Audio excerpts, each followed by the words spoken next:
Good evening, ladies and gentlemen. It is a true privilege and delight for us to be able to have with us today somebody who is one of the leading lights in world Jewry. Newsweek described Rabbi Hier as Hier is one phone call away from almost every world leader, journalist, and Hollywood studio head.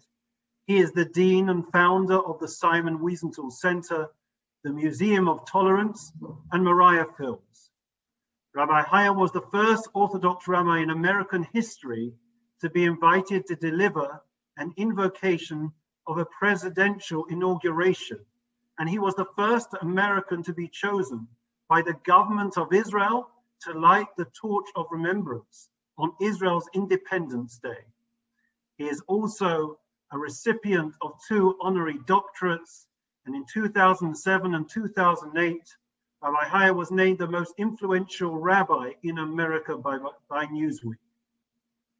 We are absolutely honored and humbled to have with us Rabbi Hier this evening.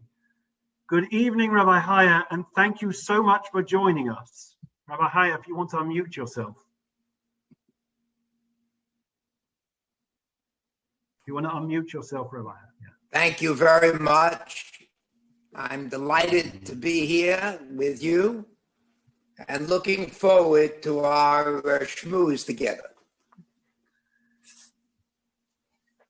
So we want to start and go back to, I guess, the beginning. You're renowned for many things, but in particular, of course, for the Simon Wiesenthal Center and Foundation, which is named after the famed Nazi hunter Simon Wiesenthal. Perhaps you'd like to share with us a bit of your relationship, your background, how you came to where you are today, and your relationship with Simon Wiesenthal. We'd all be fascinated to hear and learn from you. I was a pulpit rabbi in Vancouver, and during that time, we took a trip to Vienna. And I said to myself, it would be an honor if I could just give Shalom Aleichem to a man like Simon Wiesenthal.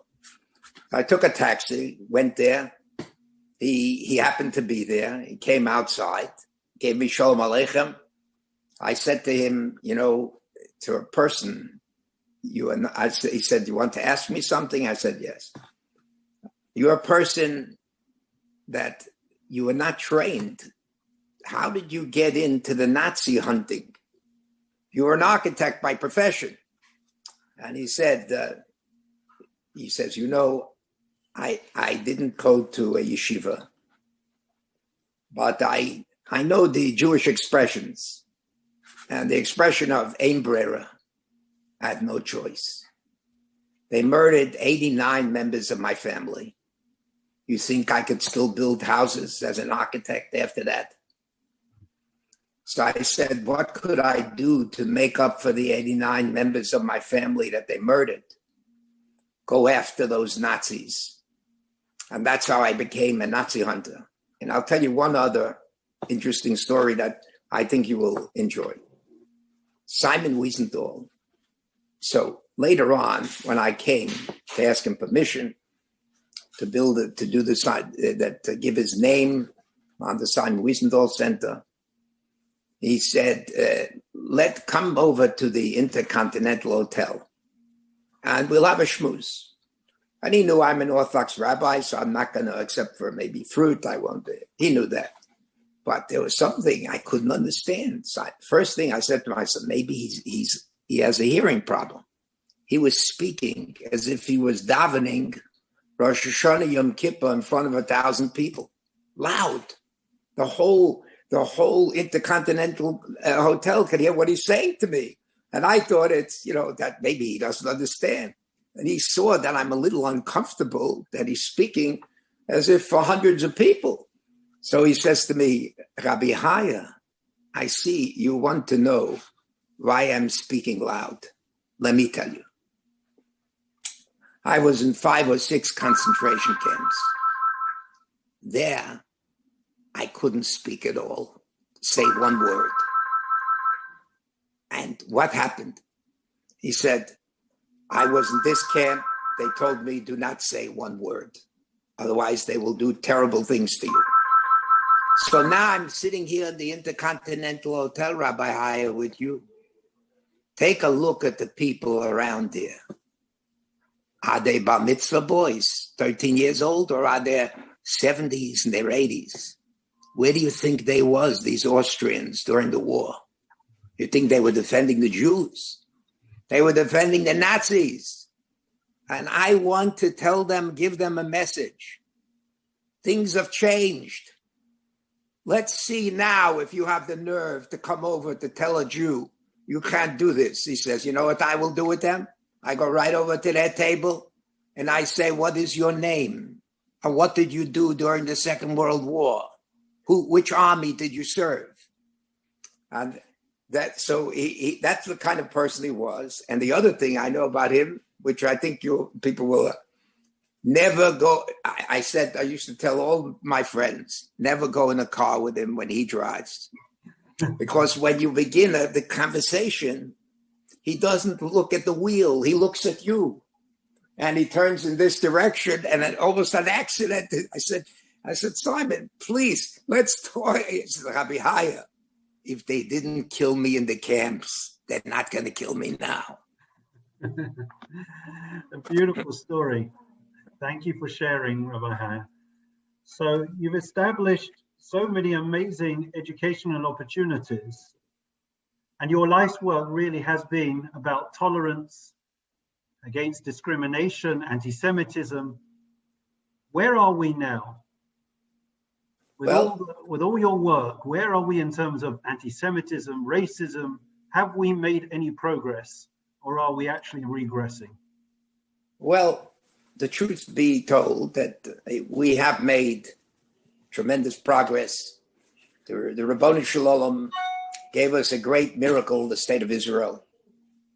We are not in a situation now where nobody is going to go to defend the Jewish people anywhere in the world, because we know for sure one nation will, even if all the other nations decide not to, the state of Israel. And I want to say that, it's very interesting that you asked me a question, where are we now? Well, take a look. We created, let's say, I don't like to say, but I'll tell you. When we created the Simon Wiesenthal Center, I honestly didn't know who would come. I said to myself, some survivors came to me and they said, Rabbi Hier, nobody wants to talk about that, what happened. It's a waste of time now. You're not going to get anybody.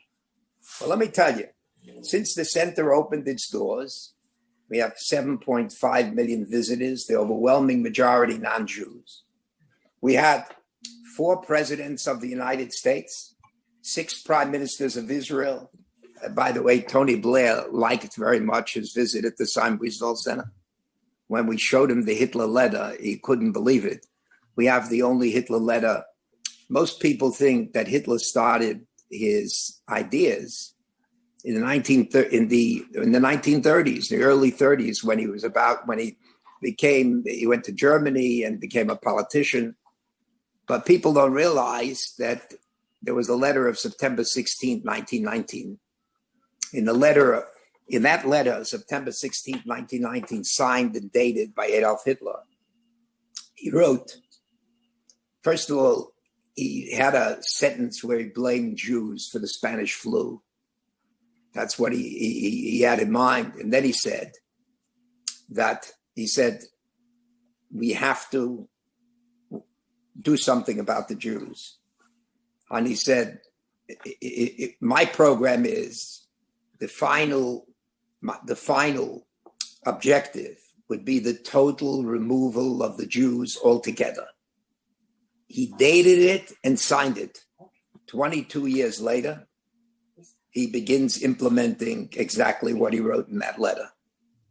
So people think, Hitler, he knew in 1919, he already had the idea to destroy the Jews before he ever met a person by name of Himmler or Heydrich. It was his idea, and he didn't need any partners.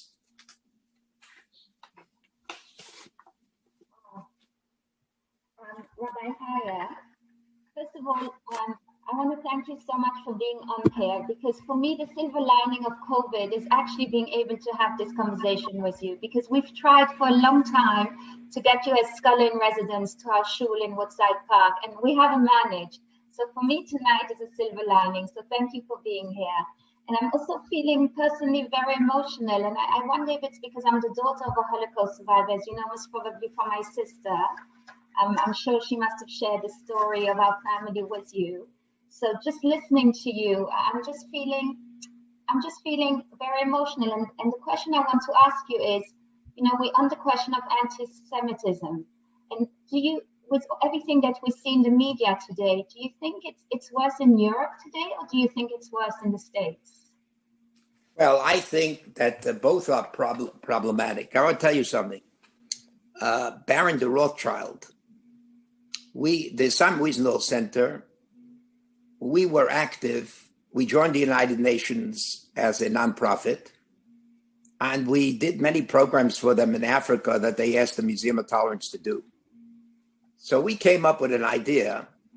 How about an exhibit that we will pay for, but we want the United Nations, UNESCO, to be our partner. We pay for everything.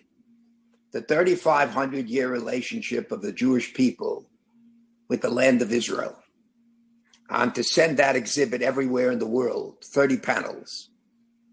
So there was a whole tumult. The Arabs, of course, the Arab states were going crazy. And in the end, they opened it because the United States threatened to pull out. So basically, they opened the exhibit, and Baron de Rothschild, there was a taxi strike in Paris. So, and Baron de Rothschild couldn't use his car because his driver was not available. So he walked 2.5 miles to open the exhibit. And when I said, why? Well, you know what? He said, this is a most important thing. The United Nations knows everything. The only thing they don't know is the state of Israel. Every country exists for them. But when it comes to the state of Israel, there's a double standard. And we have to end the double standard. We have to tell them, Isaiah didn't live in Portugal. Jeremiah didn't live in Paris. Isaiah didn't live in Germany.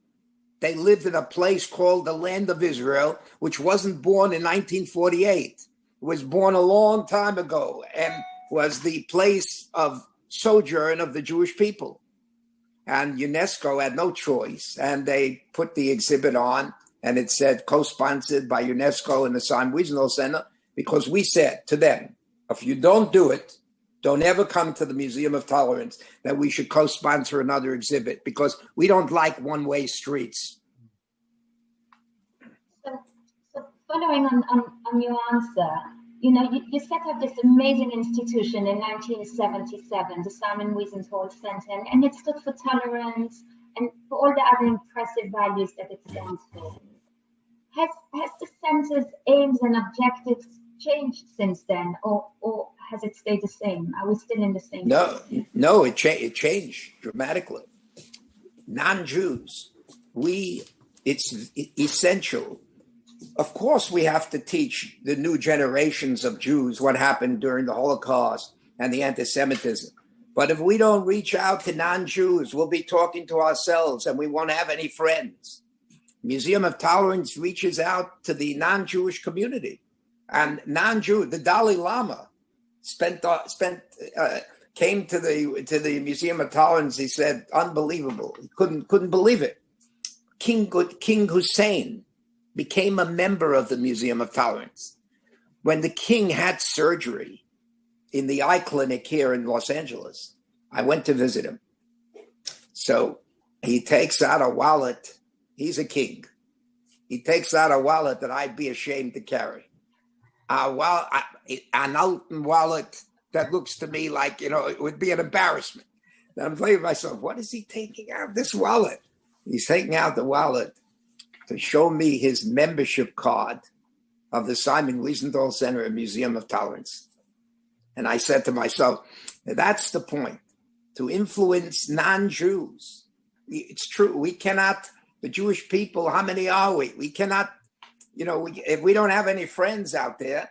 So when people say, well, evangelical Jews, the evangelical Christian, yes, we need them. Evangelical Christians are going to be with us. And, people don't know. They say, now there's an issue going on with the vaccine. So the Palestinians, the ones they're saying, we're in the back of the line, etc. And it's not right, etc. It's not true at all. The only one who's in the back of the line, Israel has a rule. If you pay taxes, you could be an Israeli, you can be a Palestinian. If you pay taxes, then you get the vaccine. Later on, you have to wait because there are other people who didn't get it and they happen to come first. They say, no, this is discrimination, etc. It reminds me of the fact most people do not know this fact. I know it because we do documentaries. So I make a point of telling everyone about this in case they forgot about this. They all remember the ceremony with Clinton, Rabin, and Arafat at the White House. And it was Molei Simcha. Everybody thought, wow, these are the Messianic era. Mashiach, this is the Messianic times. And what happened? What happened is everybody goes home, all the players. Arafat goes home. Now, Arafat, who won this, now with Rabin and all that, it became a big, so now he wants to go to Gaza. Wants to be welcomed there because he was never there. So he goes to Gaza. What did he take with him? Nobody knows. If you ask 9 out of 10 people, they say, we don't know. What happened? What do you mean? He didn't go in a regular car or truck. He had a special truck made. Underneath were weapons and a few terrorists. And he took them into Gaza saying to the Hamas people, don't consider that I'm your enemy. Look what I brought you as a present here. Just a few weeks after he stood in the White House, give his big speech on his way to the Nobel Prize. He's going to do this. And to Hamas, he says, he winks. Rely on me. Don't think I'm with them. But the world doesn't say a word about that. What would have happened if it were the other way around? And a prime minister of Israel would have made his first appearance and he would bring weapons underneath his car. The New York Times, the BBC, front page. Take a look if this was in the front page of these papers. Not a word. Rabbi Hier, you are a staunch supporter of Israel. How important do you think a strong Israel is in influencing and ensuring that anti-Semitism doesn't rear its ugly head around the world? I think as good, look, I'm an American citizen, proud American citizen, and love the United States of America. But I remember history, and I can't guarantee. The only guarantee that the Jews have, that there will be one nation that will, without question, defend the Jewish people all over the world, that is the state of Israel. If something chas v'sholom happened to the state of Israel, that would be a tragedy beyond anything I can think of. The state of Israel will always be there for the Jewish people. And I want you to know something.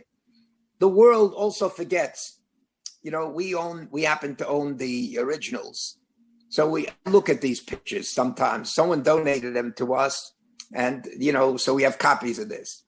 And that is, people do not know that the Palestinians want to present themselves. We are loyal and abide, etc. Where was the Grand Mufti during the war? We have pictures of him smiling as he accompanies Heinrich Himmler to a concentration camp, smiling beyond it, saying, Große Gedilla, look at this, what I was zeicher. And then what happens?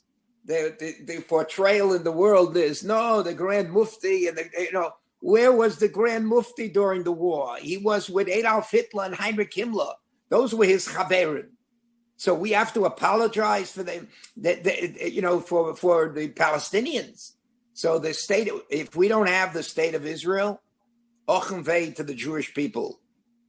Thank God there's a state of Israel, and it will defend Jewish pride all over the world. Without the state of Israel, I say we have a lot of yeshivas. There are day schools. There in the Orthodox community, in the conservative community, in the Reform community. None of it would have happened. I think Rav Soloveitchik said there was a poll in 1946, and the poll suggested that 60 in the mid-60s of Jews said we're seriously considering leaving the Jewish people because of what happened during the Holocaust. So the state of Israel, when the state of Israel was born, Jewish life was recreated not only in the state of Israel. Because of the state of Israel, there's day schools in the United States, in Great Britain, in Canada, in other countries. Who gets the credit for that? Not only the principals of these schools that organized them, the state of Israel that planted the seeds in the ground, that made something great grow from the ground. Without Israel, nothing would have been happening. Absolutely.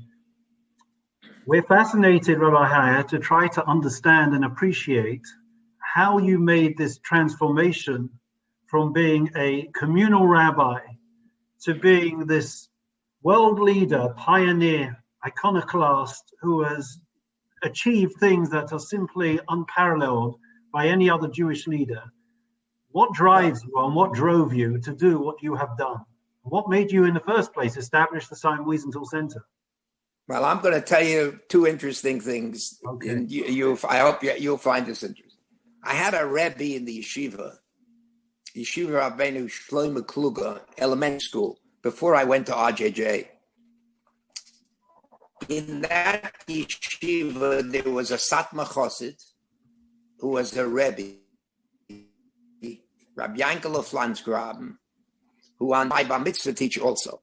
So I come, a 13-year-old kid, and the first thing he does, he gives me a pinch on the cheek, and he says to me, Moshe, my name is Moshe Chaim. He says, Moshe, he says, Zug hecha, hecha.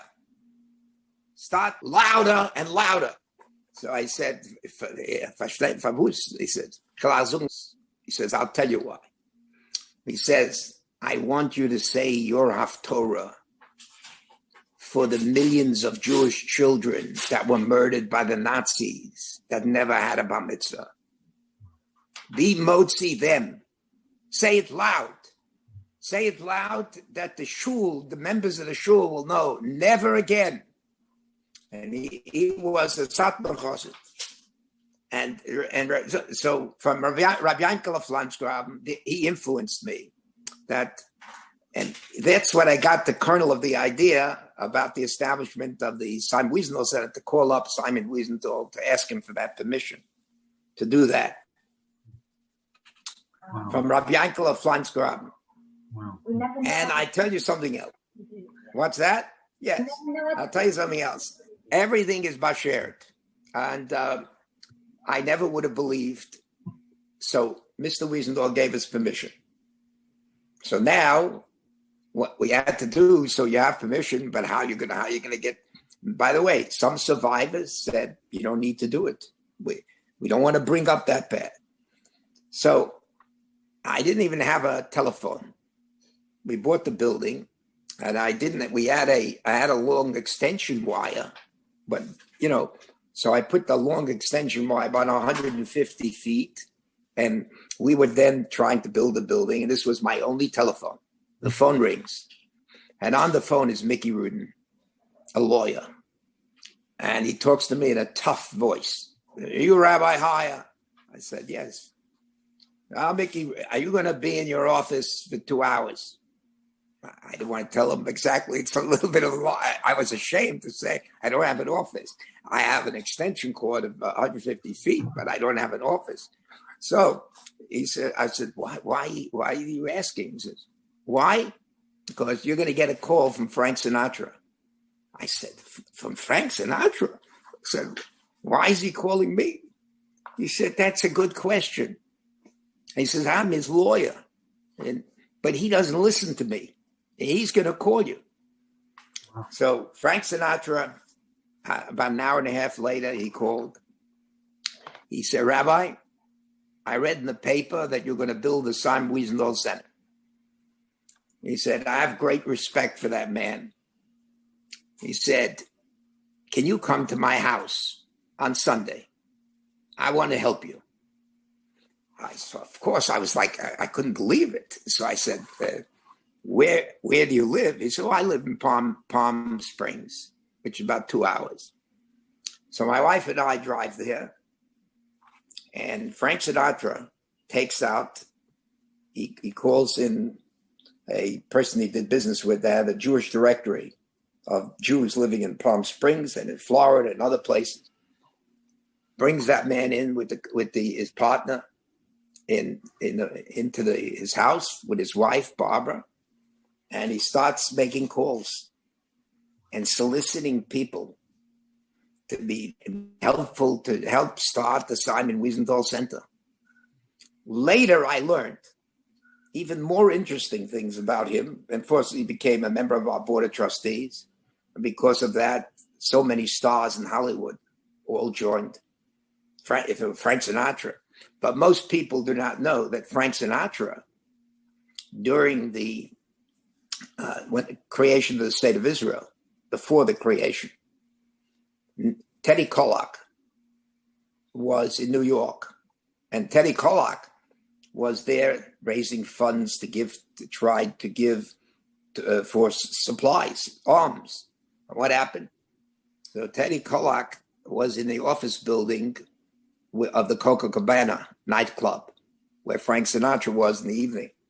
Teddy Kollek goes over to Frank Sinatra and says, Mr. Sinatra, I know during the war that you had a Jewish star on one side and a Christian cross on the other. And can I ask you a favor? I got $1 million in cash. I think I'm being followed by the FBI.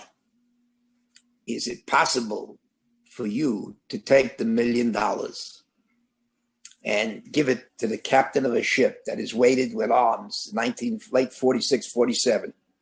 Frank Sinatra took it and he gave it to the captain. And later on, he told us the story. He was a member of our board and he was a great defender of the Jewish people when there were few defenders.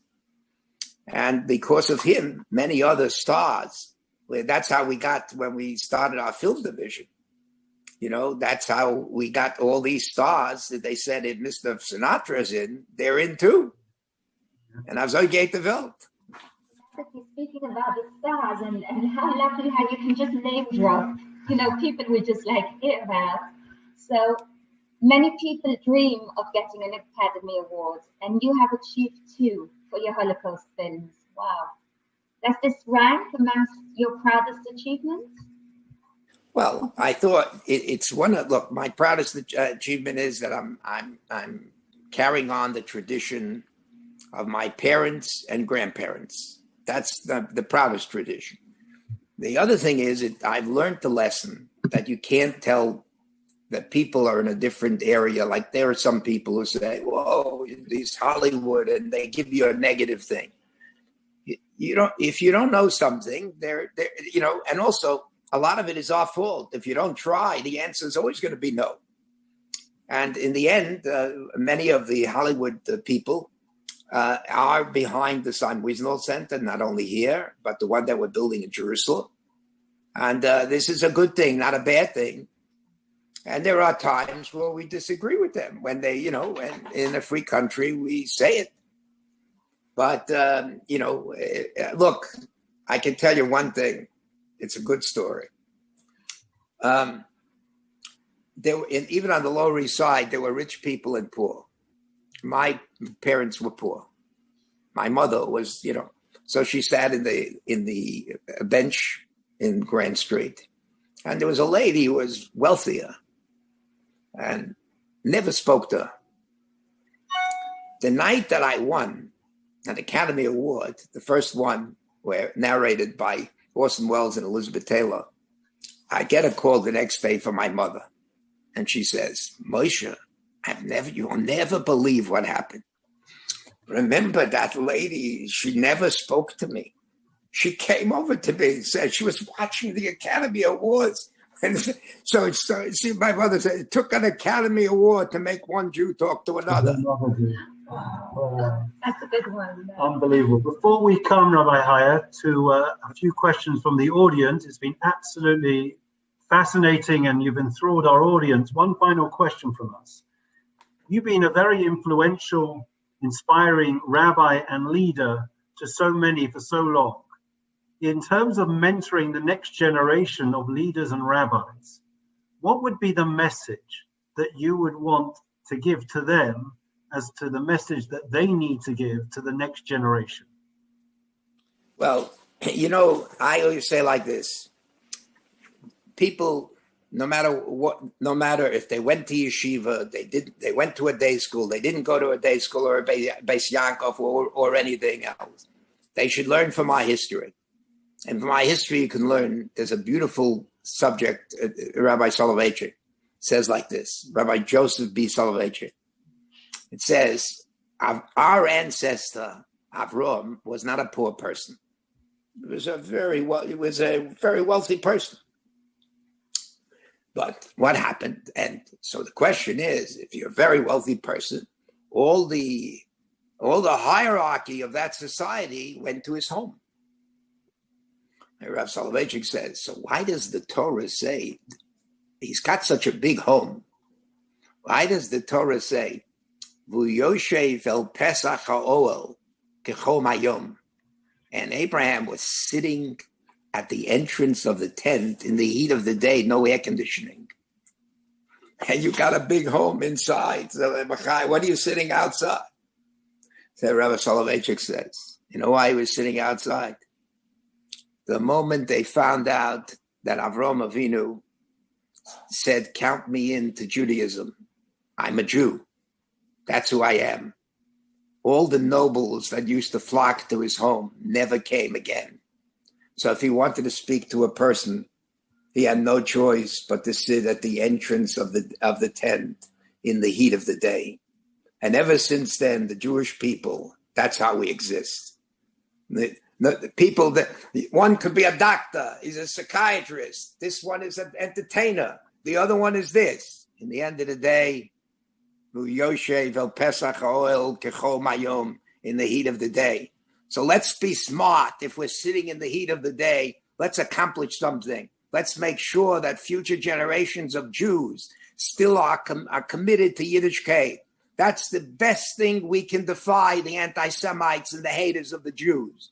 Say that we got a present for you. There'll be more Jews on the planet than you think and that you could live with. That's our answer. Very powerful.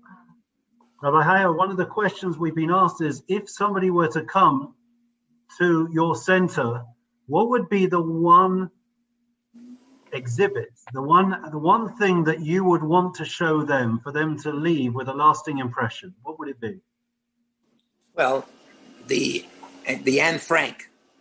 What Anne Frank, by the way, we have the original, we have a special presentation on Anne Frank. We have her original letters. And we did something that is very unusual. We fulfilled a dream of hers that she couldn't do. Her dream, she said, just before, the tragic, what occurred to her, she wrote, she would one day love to come to Hollywood. So what did we do? The exhibit faces the windows. They are large windows. And if you go through the exhibit, you'll see, you turn around and you look out the window and there are the hills of Hollywood. You say to Anne Frank, Anne, you were not Zocha, but the Jews are still here. We remember what you did for us. And because of what you did for us, there will always be Jews on the planet. That the answer to all of our sonim is, get ready for the future. The future is going to be more Jews than you can handle. Beautiful, beautiful. we've come to the end.